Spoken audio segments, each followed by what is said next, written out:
नमस्कार, बुलेटिन में आप सबका बहुत बहुत स्वागत है। मैं हूं आप सबके साथ अनूप। खबरों में जाएं उससे पहले गुजारिश है आपसे कि आप घर पर रहें, लॉकडाउन का पालन करें, खुद सुरक्षित रहें और दूसरों को भी सुरक्षित रखें। अब बढ़ते हैं खबरों की ओर, लेकिन सबसे पहले जान लेते हैं अपडेट कोरोना को लेकर देश भर में क्या हाल है। तो देश में कोरोना के 17,656 मरीज हैं। ये अपडेट हम आपको बता रहे देश भर में कोरोना का क्या अपडेट है। और अब तक 2,842 मरीज जो है वो ठीक भी हो चुके हैं। अगर इनमें से हम आपको बताएं 559 मरीजों की मौत भी हुई है। 24 घंटे में 1,553 नए मामले सामने आए हैं। तो वहीं 24 घंटे में 36 मौतें भी हुई हैं। कोरोना बंदी में 7.5 दिन में दोगुने मरीज हो गए हैं। 100 में से 80 लोगों में लक्षण नहीं है, आईसीएमआर ये कह रहा है। मुंबई में 53 पत्रकार कोरोना संक्रमित हैं। वहीं धारावी में आज 30 नए पॉजिटिव केस मिले हैं। इधर तमिलनाडु में भी आज 43 पॉजिटिव केस मिले हैं। तो देखिए बिहार की बात करें, बिहार में आज एक नया केस सामने आया है। नालंदा के बिहार शरीफ में एक पॉजिटिव मरीज मिला है। नालंदा में अब मरीजों की संख्या 12 हो गई है। और अगर पूरे बिहार की बात करें तो पूरे बिहार में कोरोना संक्रमितों की संख्या 97 पहुंच गई है। सिवान में सबसे ज्यादा 29 मरीज कोरोना के पॉजिटिव हैं। झारखंड की बात करें तो झारखंड में मरीजों का आंकड़ा जो है 42 पहुंच गया है। बोकारो में आज एक और मरीज मिला है। रांची बोकारो के मरीज की मौत भी हो चुकी है। और रांची का जो हिंदपीढ़ी इलाका है वो कोरोना का हॉट स्पॉट बन गया है। और सबसे बड़ी बात, रांची के 24 मरीजों में से हिंदपीढ़ी के अकेले 23 मरीज हैं। और देखिए हम आपको मैप के जरिए समझा रहे, बिहार में कोरोना से अब तक 2 लोगों की मौत हुई है, जबकि मरीजों की संख्या 97 पहुंच गई है। सीवान में सबसे ज्यादा 29 पॉजिटिव मरीज मिले हैं। वहीं मुंगेर में 20, पटना में 7, गया में 5, बेगूसराय में 9, गोपालगंज में 3, नालंदा में 12, नवादा में 3, लखीसराय, सारण, भागलपुर, वैशाली और आरा में एक एक मरीज पॉजिटिव मिले हैं, जबकि बक्सर में 4 मामले सामने आए हैं। और देखिए झारखंड में क्या हाल है ये भी हम आपको बता रहे हैं। झारखंड में कोरोना मरीजों की संख्या 42 पहुंच गई है। हम आपको झारखंड के मैप के जरिए बता रहे हैं झारखंड के जिलों का क्या हाल है। और रांची में 6 और सिमडेगा में एक नया केस सामने आया है। अब तक रांची में 24, बोकारो में 10, धनबाद, हजारीबाग और सिमडेगा में 2-2, जबकि कोडरमा और गिरिडीह में एक एक कोरोना पॉजिटिव मरीज मिले हैं। वहीं राज्य में अब तक कोरोना से 2 लोगों की मौत भी हो चुकी है।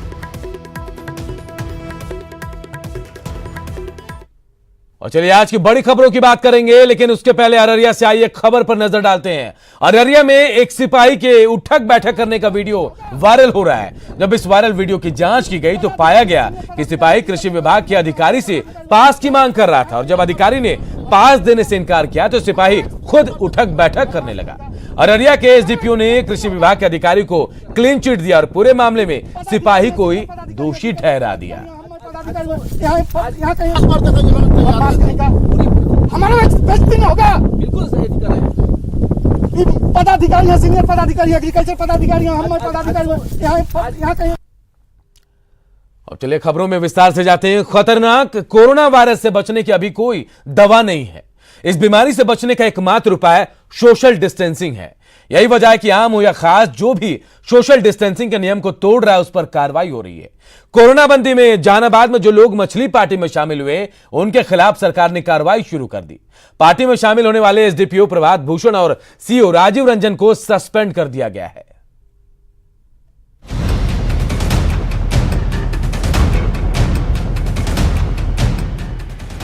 ये टेबल, ये प्लेट और ये ग्लास चीख चीख कर उस अपराध की गवाही दे रहे हैं जो कोरोना बंदी के दौरान जहानाबाद में हुआ।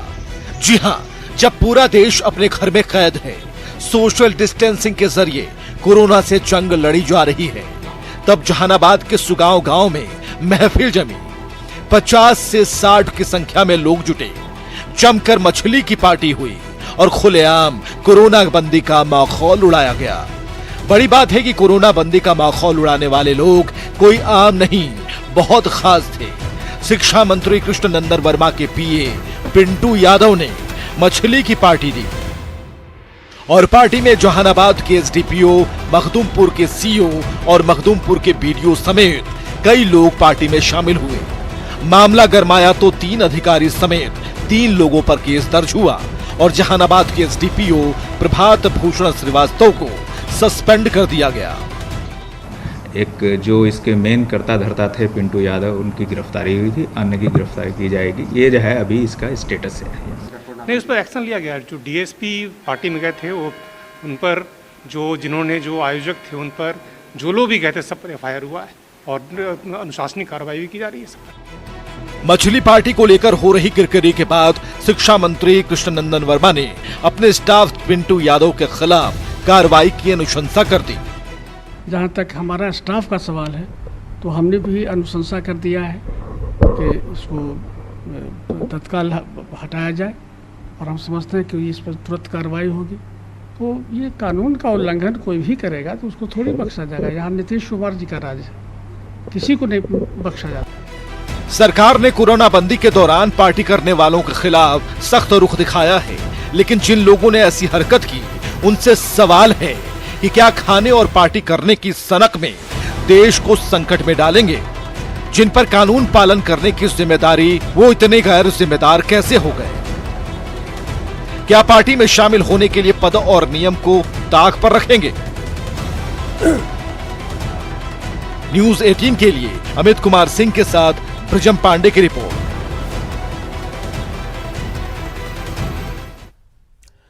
और आइए अब समझते हैं कि अधिकारियों पर कार्रवाई के आखिर क्या मायने हैं। तो बिहार, झारखंड समेत देश भर में कोरोना के मामले लगातार बढ़ रहे हैं। जी हां, ये खतरनाक भी है और खतरनाक कोरोना वायरस से बचने की अभी तक कोई दवा नहीं है। सोशल डिस्टेंसिंग, जी हां, सोशल डिस्टेंसिंग का कड़ाई से पालन ही करने से हम कोरोना से बच सकते हैं। अधिकारियों पर कार्रवाई कर सरकार ने सख्ती के संदेश दिए हैं। नियम तोड़ने वालों पर किसी भी कीमत पर उन्हें बख्शा नहीं जाएगा, यह संदेश है बिहार सरकार की तरफ से। चलिए बात बिहार के दूसरी बड़ी खबर की करते हैं। बीजेपी विधायक की बेटी को राजस्थान के कोटा से लाने के मामले में सियासत गर्मा गई है। विधानसभा सचिवालय ने ड्राइवर से स्पष्टीकरण तलब किया है।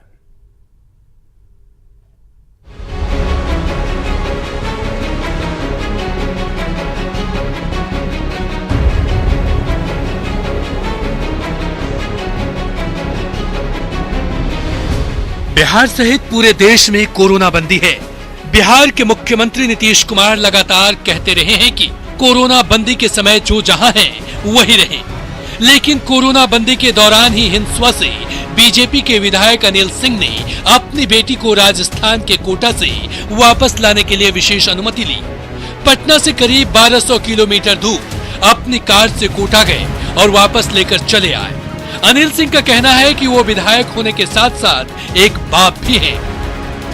ये फॉर्मेट है ना, इसमें देखिए व्यक्तिगत कारण भी दिए गए हैं। तो व्यक्तिगत कारण मेरे थे और उस कारण के तहत मैंने आवेदन किया और मैंने परमिट निर्गत करवाया और उसके तहत मैंने जाकर के अपने बच्चों को लेकर गए। इसको उल्लंघन आप कैसे मानेंगे? बट और इसके साथ साथ मैंने पूरी तरह से सोशल डिस्टेंसिंग का पालन करते हुए मैंने अपने बच्चों को लेकर आया। अनिल सिंह की सफाई अपनी जगह है, लेकिन अब इस मुद्दे पर बिहार की सियासत गर्मा गई है। आरजेडी और कांग्रेस के नेता इस मुद्दे पर सरकार को घेरने लगे हैं, जबकि बीजेपी सांसद सुशील सिंह का कहना है कि मानवता के नाते सोशल डिस्टेंसिंग का पालन करते हुए छात्रों को वापस लाना चाहिए। पहले चर्चा थी पटना के गलियारों में कि रसूखदार लोगों के बच्चे, महत्वपूर्ण संस्थाओं में काबिज लोगों के बच्चों को लाने की पूरी व्यवस्था की गई थी। यानी कि लॉकडाउन या इस तरह की कोई भी कवायद सिर्फ गरीब लोगों के लिए। एमएलए और एमपी के बच्चे को परमिशन मिल जाए ऑफिसर्स के लेवल पे, तो ये तो बहुत बुरी स्थिति है। चीफ मिनिस्टर साहब को, नीतीश जी को इंटरफेयर करना चाहिए और वहाँ बसेज भेज के सभी छात्र नौजवानों को, बिहार के लड़कों को वापस बुलाना चाहिए। वो दिक्कत तो है, लेकिन मानवता के आधार पर मैं ये ज़रूर कह सकता हूँ कि ज़्यादा साधन भेजकर सोशल डिस्टेंसिंग मेंटेन करते हुए, जैसे एक गाड़ी में जितनी सीटिंग कैपेसिटी है उससे आधा या और भी कम लड़कों को अगर लाया जा सकता है तो सरकार को इस विषय में सोचना चाहिए, इस तरह की व्यवस्था बनानी चाहिए। अनिल सिंह सत्ताधारी दल के विधायक हैं, जिसकी वजह से सियासी हंगामा बरपा हुआ है। अनिल सिंह का कहना है कि उनके जैसे 700 लोगों ने जिला प्रशासन से ऐसी अनुमति का लाभ उठाया है, तो फिर सिर्फ मेरे मामले में इतना हंगामा क्यों?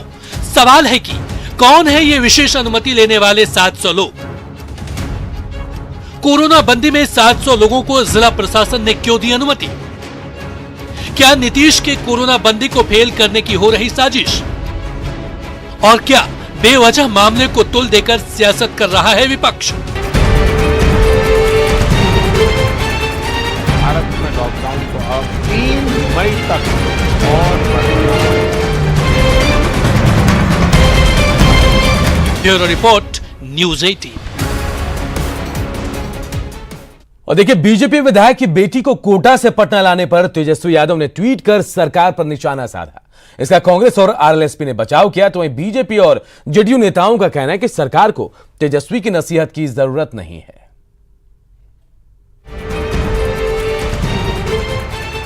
भारत में लॉकडाउन को अब 3 मई तक और बढ़ाना पड़ेगा। पूरे देश में कोरोना बंदी है। सबको पता है कि कोरोना से लड़ाई सोशल डिस्टेंसिंग से ही जीती जा सकती है, मतलब जो जहां है वहीं सुरक्षित रहे। लेकिन इस कोरोना काल में भी बिहार के कुछ नेता सियासत करने से बाज नहीं आ रहे। अब आरजेडी के तेजस्वी यादव को ही देख लीजिए। बीजेपी के विधायक अनिल सिंह राजस्थान के कोटा से अपनी बीमार बेटी को वापस क्या लाए? तेजस्वी यादव ने ट्वीट कर सरकार पर हमला बोल दिया। लिखा, खास लोगों के प्रति समर्पित बिहार सरकार अगर कोटा में फंसे आम विद्यार्थियों को लाने में अक्षम, अशक्त और असमर्थ है तो हमें विशेष अनुमति प्रदान करें। हम उन 6500 छात्रों को बिहार लेकर आएंगे। संकट की इस घड़ी में बिहार के भविष्य निर्दोष नादान बच्चों को ऐसे नहीं छोड़ सकते। अनुमति दीजिए। देखा आपने तेजस्वी यादव का ये ट्वीट। बच्चों को वापस लाने की अनुमति मांगने वाले ये वही तेजस्वी यादव हैं, जिन्हें आपदा के समय बिहार से लापता होने में महारत हासिल है। चमकी बुखार के समय तेजस्वी नदारद रहे। बिहार में बाढ़ आई तब भी तेजस्वी गायब रहे। पटना जल जमाव के समय भी इनका कहीं अता पता नहीं चला। और अब कोरोना काल में भी बिहार से बाहर हैं तेजस्वी। तेजस्वी यादव बिहार सरकार की क्षमता के बारे में ऐसे बात कर रहे हैं जैसे खुद बड़े प्रोफेसर हों और छात्रों की कॉपी चेक कर रहे हैं। एक ऐसी पार्टी जिसके लोग या तो जेल में हैं या फिर बेल पर हैं, उनसे बिहार सरकार को कोई सर्टिफिकेट चाहिए क्या? जब संकट में बिहार घिरा है तब ये तेजस्वी यादव जी पीठ दिखाकर भागने का काम किए। ये जब संकट की घड़ी में बिहार रहता है तब ये पीठ दिखाकर भागने का काम करते। ये भगोड़ा। हालांकि कांग्रेस और आरएलएसपी नेताओं ने तेजस्वी की मांग का समर्थन किया है। जब भारतीय जनता पार्टी के विधायक को अपने बच्चों को लाने के लिए परमिशन मिल सकता है, तो तेजस्वी यादव जो मांग कर रहे हैं कि वहां से सारे बच्चों को वो लेकर आएंगे, तो उनको परमिशन देने में क्या दिक्कत? तो मैं अभी भी माननीय मुख्यमंत्री जी से आग्रह करता हूं, जितने भी बिहार के लोग कोटा में फंसे हुए हैं और प्रवासी मजदूर फंसे हुए हैं, आप सबको बिहार लाने का काम कीजिए। ये सच है कि मुश्किल की इस घड़ी में अपने घर से बाहर रहने वाला हर शख्स परेशान है, लेकिन क्या सरकार पर निशाना साध देने से सब कुछ ठीक हो जाएगा? काश कि इस कठिन घड़ी में नेता लोग राजनीतिक नफा नुकसान के बजाय सिर्फ देश के बारे में सोचते। न्यूज़ 18 के लिए पटना से ब्रजम पांडे और दिल्ली से अमितेश के साथ ब्यूरो रिपोर्ट।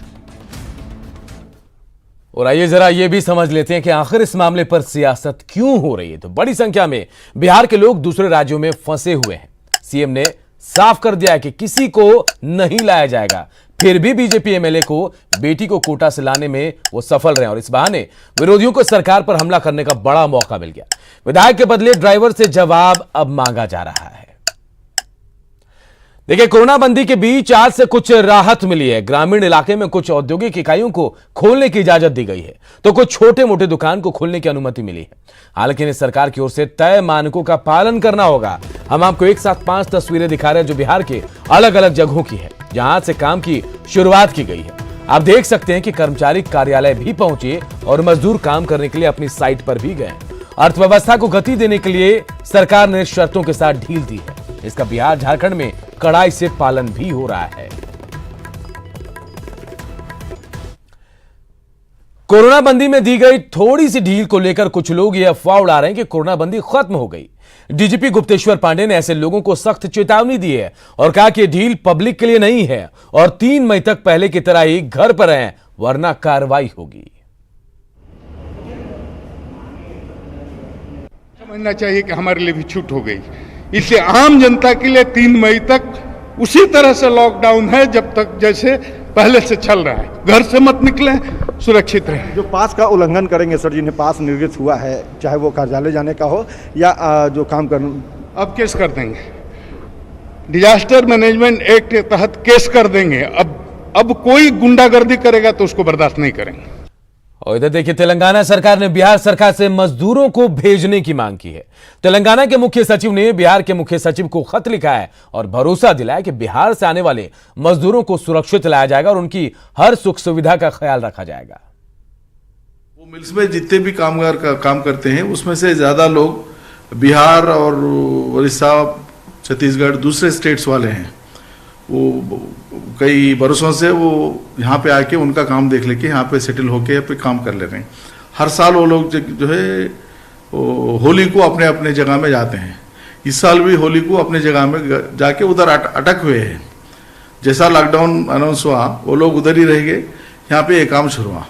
इसीलिए हमारे हुकूमत की तरफ से चीफ सेक्रेटरी, सीएम साहब ने चीफ सेक्रेटरी को कहा कि चीफ सेक्रेटरी दूसरे स्टेट्स के चीफ सेक्रेटरी से कोऑर्डिनेट करके वहां से वो लोग यहाँ पर पहुंचने के लिए उनको सेपरेट गाड़ियां अरेंज करके यहाँ पे बुलवाने के लिए कार्रवाई चल रही है।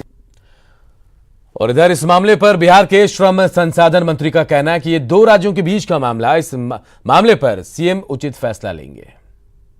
इस तरह का पत्र वो भेजेंगे भी तो माननीय मुख्यमंत्री, उप मुख्यमंत्री स्तर का ये विषय है, 2 अंतर्राज्यीय मामला है, तो उनके स्तर पर और वर्तमान परिप्रेक्ष्य में कुछ भी डिसीजन लेना उन लोगों के स्तर पर है। कोरोना को लेकर कोई कंफ्यूजन ना रहे, लोगों को सही और पूरी जानकारी मिले, इसे लेकर न्यूज 18 ने कोरोना कंट्रोल रूम बनाया है, जहां पर हम दर्शकों के मन में उठ रहे सवालों के जवाब अपने एक्सपर्ट और डॉक्टर के जरिए देने की कोशिश कर रहे हैं। इसी कड़ी में आज यूपी के गोरखपुर से जुड़े बाल रोग विशेषज्ञ डॉक्टर KN द्विवेदी ने देश भर के बच्चों के सवालों के जवाब दिए और उनकी आशंकाओं को दूर किया।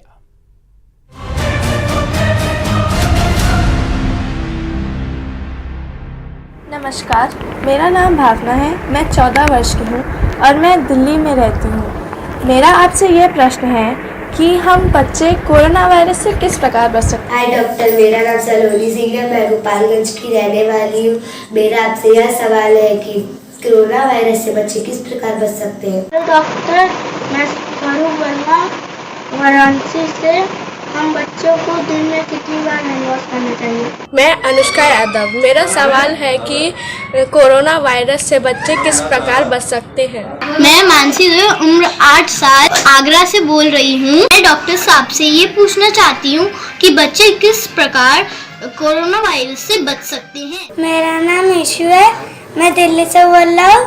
कोरोना वायरस से बच्चे किस प्रकार बच सकते हैं। कोरोना वायरस से बचने का तरीका बहुत ही सिंपल है, कोई रॉकेट साइंस नहीं है, बहुत ही सिंपल साइंस है इसके पीछे। कोरोना वायरस से बचने के लिए अभी आपको होम स्टे करना है, घर से बाहर नहीं जाना है। दूसरा, संक्रमित व्यक्तियों के संपर्क में नहीं आना है, यानी कि किसी भी छींकते खांसते व्यक्ति या जो बीमार लग रहा है उसके पास नहीं जाना है, होम स्टे करना है। And 4th is very important, hand washing. Hand washing बहुत इंपॉर्टेंट है। अपने हाथ को बार बार धुल सकते हैं आप, तो 6 स्टेप होती हैं हाथ धुलने की, जैसे आपको बता चुका हूँ मैं। उससे हैंड वॉशिंग बहुत ज़रूरी है। खाना खाने से पहले हैंड वॉशिंग ज़रूरी है। खेलने के पहले, खेलने के बाद हैंड वॉशिंग ज़रूरी है। टॉयलेट से आने के बाद हाथ धुलना बहुत ज़रूरी है। अपने खिलौनों को साफ रखना बहुत ज़रूरी है। अपने टॉवल्स को धुलते रहना बहुत ज़रूरी है। छींकते खांसते या संक्रमित लोगों से दूर रहना ज़रूरी है। बिना धुले हुए अपने चेहरे को या अपने नाक को या अपने आँख को बिल्कुल नहीं छूना है। छींकते समय अगर मान लीजिए गलती से छींक या खांसी आ रही है तो उस समय आपको रुमाल या टिश्यू पेपर का इस्तेमाल करना आवश्यक है। हाथ धुलना बहुत ज़रूरी है और संक्रमित लोगों से दूर रहना जरूरी है। घर से बाहर निकलना मना है। तो ये सारी सावधानियां अगर बरतेंगे तो कोरोना वायरस से आसानी से आप बच सकते हैं।